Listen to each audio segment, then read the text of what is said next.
Elle me trouble. Elle sent l'humain, à l'état brut, la matière que l'on rejette mais qui parle de nous. J'y vois une provocation, mais aussi un rappel que la vie naît toujours de ce qui se défait. La boue est la graine du monde. Les alchimistes la nommaient prima materia, l'origine de toute transmutation. Ce que l'on croit impur porte le germe du renouveau. Elle effleure le miroir. La surface froide vibre comme une eau vivante. Et l'appel de l'animal, ce n'est pas seulement le fantasme d'un autre être. C'est peut-être la mémoire de ce que nous étions avant la parole. J'y vois une recherche de l'instinct, de l'unité perdue avec la nature. Zeus se fit signe, tel un taureau, une pluie d'or pour aimer. L'animal n'est pas l'autre, il est ce qui nous précède, la mémoire de la terre en nous. Ce lien parle d'un désir de fusion, au-delà du langage et des règles. Alors ces tabous, ils ne sont pas que des prisons. Ce sont des sanctuaires où l'on se découvre, même si l'on en sort marqué. Le danger, c'est d'oublier le fil qui nous ramène. Oui, chaque transgression est une prière masquée, un dialogue avec les dieux.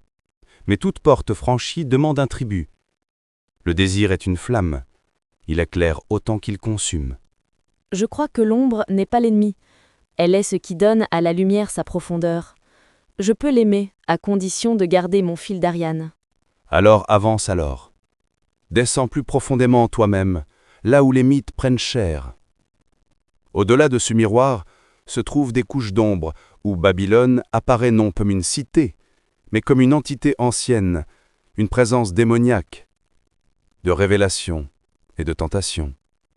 Ce n'est pas une invitation charnelle, mais un voyage de l'âme vers Babylone la Grande, la pute du diable lui-même.